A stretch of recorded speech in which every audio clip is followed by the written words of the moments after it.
At some point in prehistory, a human looked at the sky during a thunderstorm and decided something was angry at them. That single thought changed the entire course of human history. Not the wheel, not fire, not language. The moment a mind looked at chaos and saw intention, that's the one that rewired everything. And here's the part that keeps me up at night. It didn't happen in ancient Greece. It didn't happen in Mesopotamia or Egypt or anywhere you learned about in a history class. It happened so far back that the people involved weren't even technically us yet. We're talking 300,000 years ago, maybe further. Picture this. Someone has died. The group is standing around the body. No language sophisticated enough to process what death means. No tradition telling them what to do next. And yet, someone reaches down and places something beside the body. Flowers. Ochre. A tool. An object that has no business being in a grave if the only thing driving behavior is survival. There's no return on that investment. The dead don't eat. The dead don't hunt. The dead don't owe you anything. And still, someone put something there. That's the thing that should stop you cold. Because the moment you bury someone with an offering, you are making a claim about what happens after death. You are asserting, without words, that the story continues somewhere. That's not instinct. That's not hunger or fear or the drive to reproduce. That is something else entirely.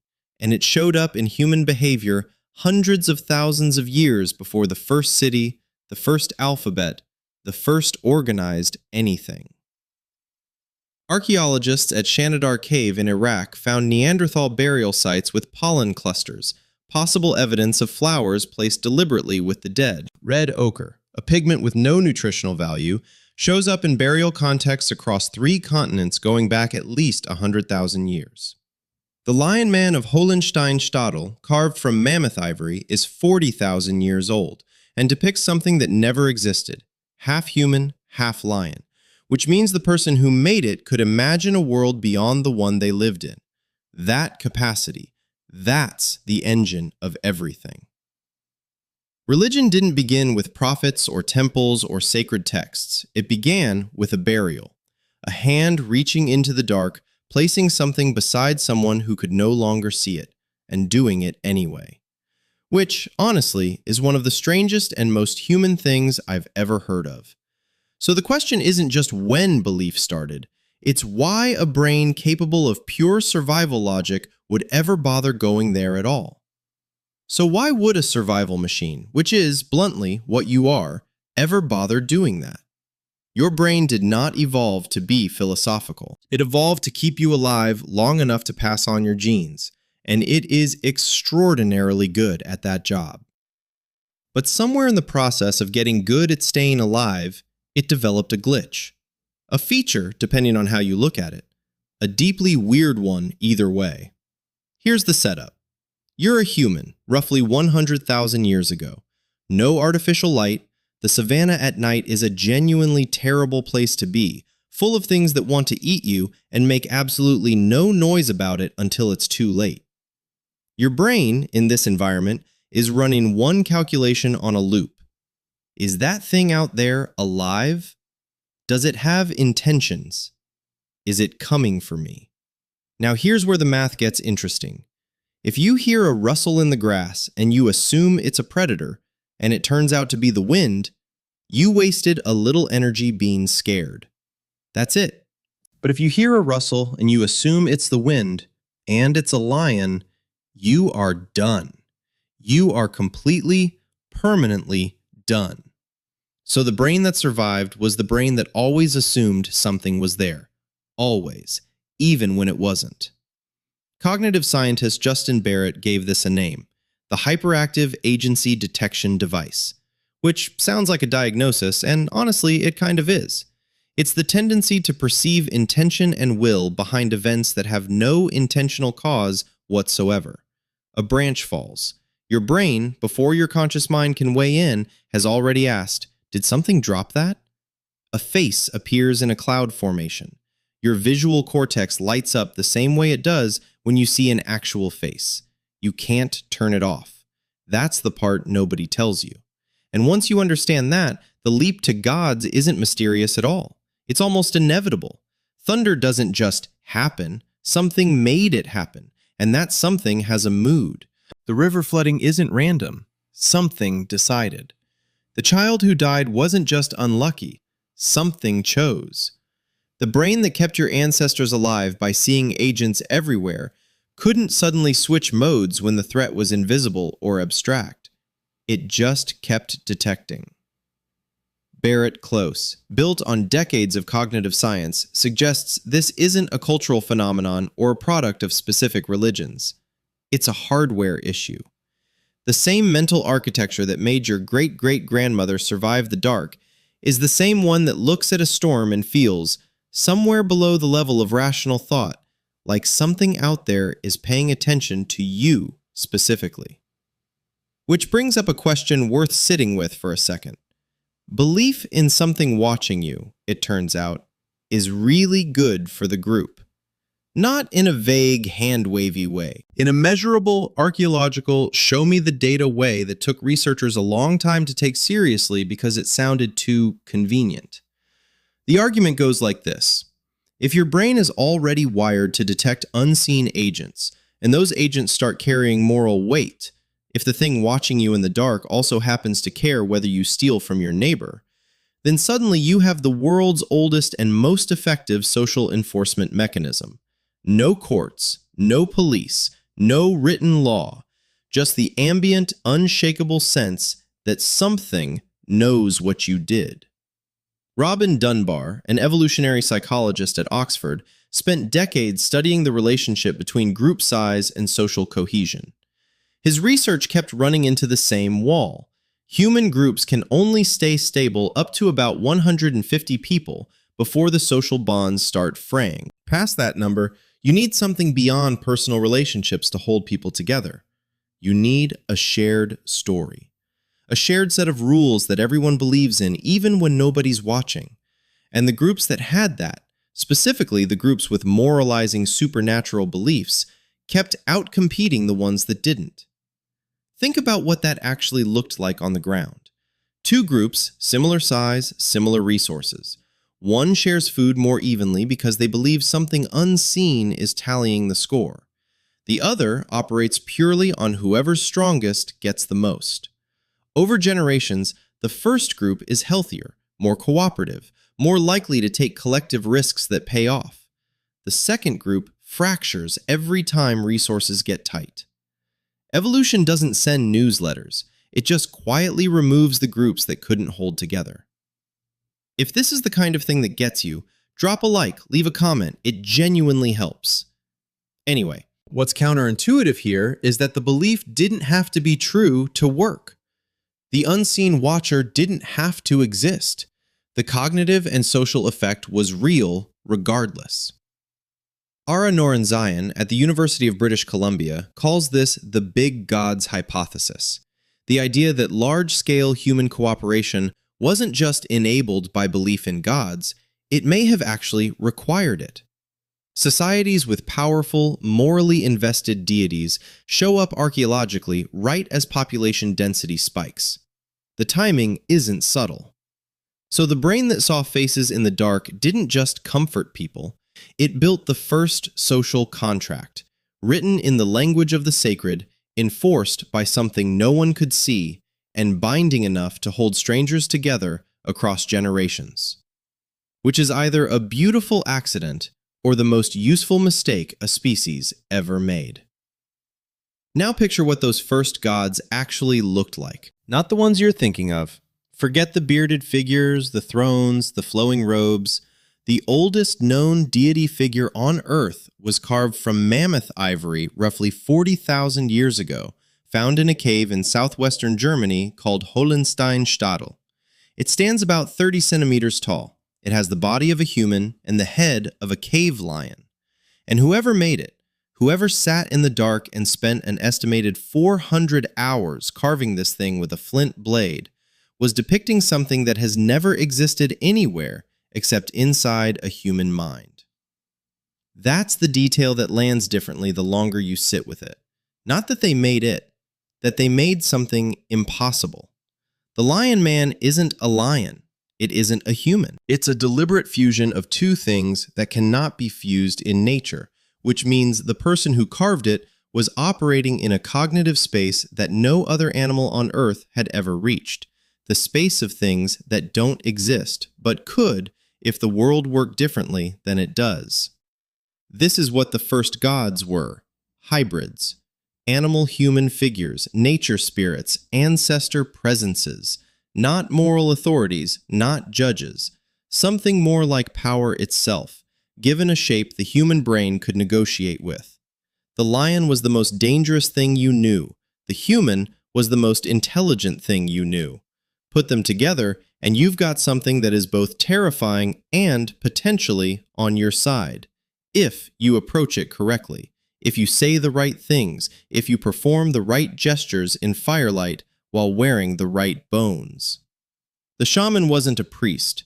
The shaman was a translator. And here's the dark edge of it. These hybrid beings reveal that early humans weren't worshiping nature out of love or wonder alone. They were trying to manage it.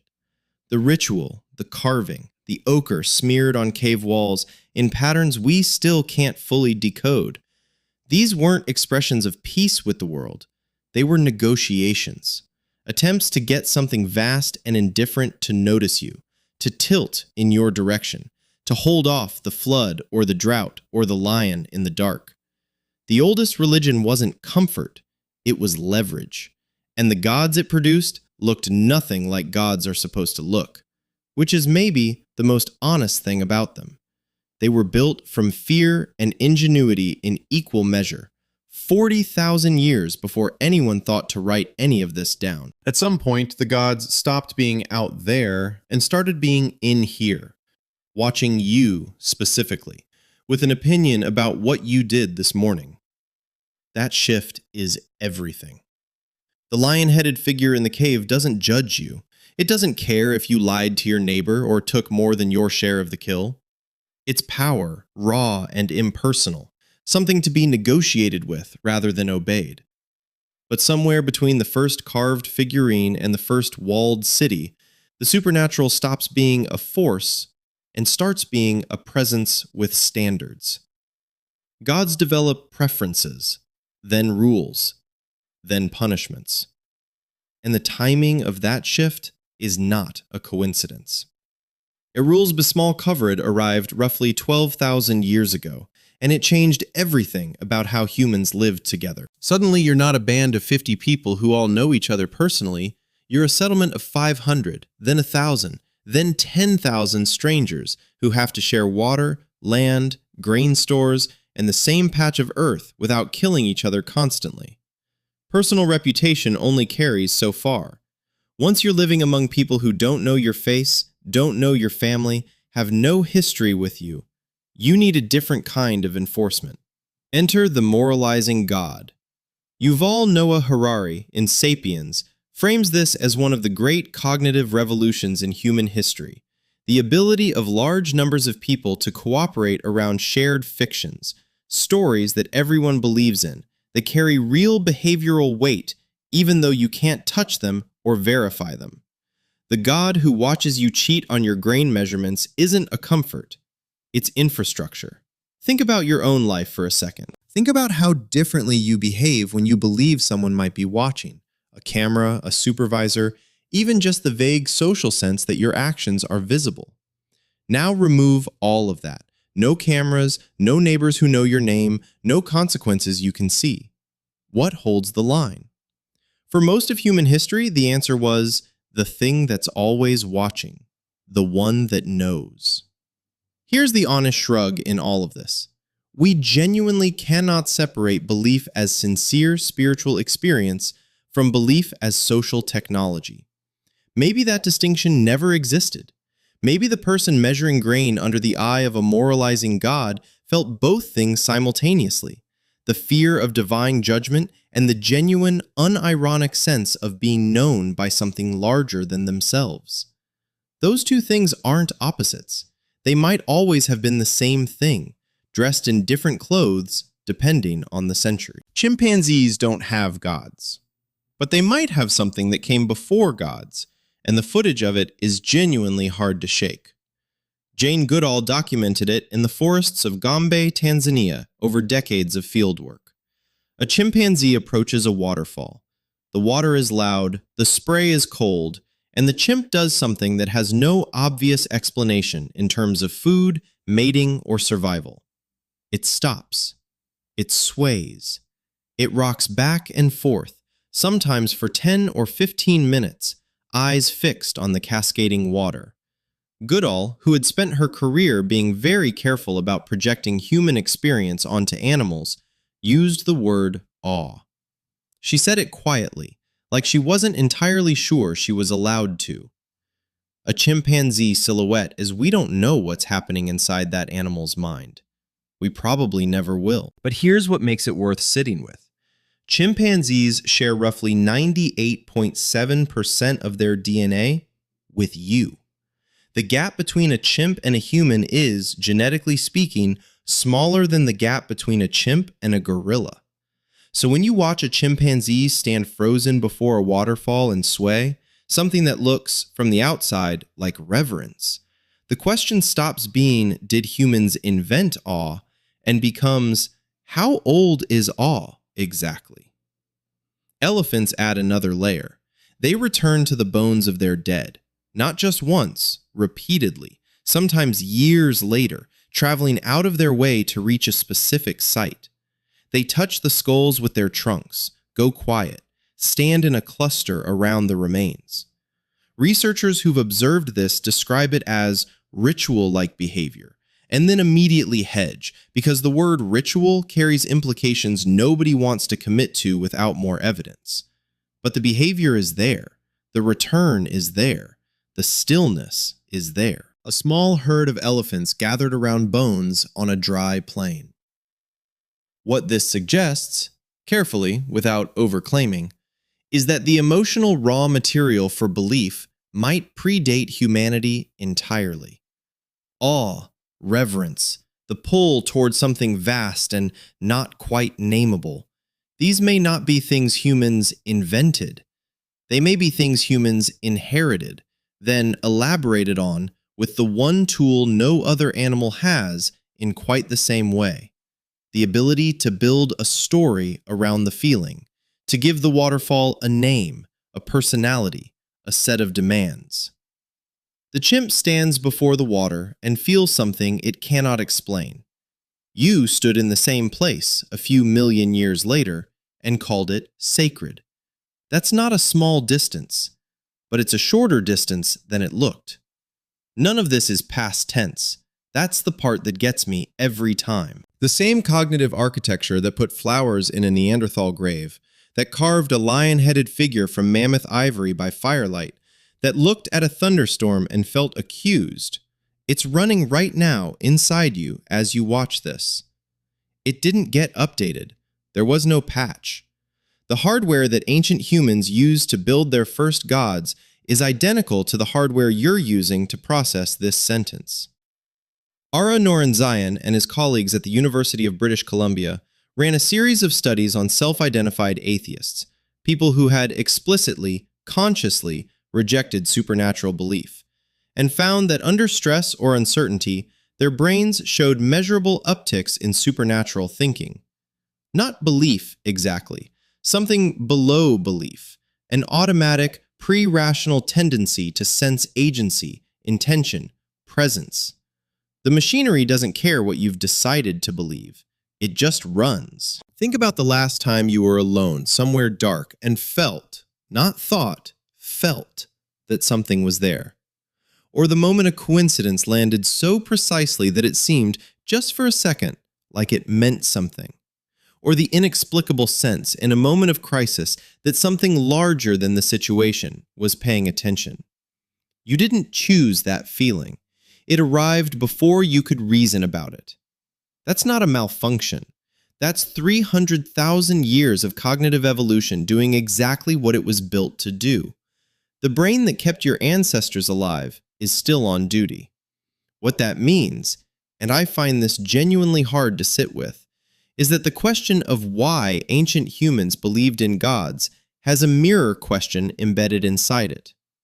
Why do you? Not in the theological sense, in the neurological, evolutionary, deeply human sense of why the feeling of something larger keeps arriving uninvited, in the dark, in the quiet, in the moments when the rational mind steps back for just a second. The answer isn't weakness. It isn't primitive thinking that modernity failed to scrub out. It's the signature of a mind built to find meaning in chaos, to detect presence in absence, to reach, even now, even you, towards something it cannot name. That human in the storm 50,000 years ago, looking up and feeling watched. You know that feeling. You've had it. The sky hasn't changed. Neither, really, have you. What you do with that is yours to figure out. But knowing where it comes from, that feels like a start.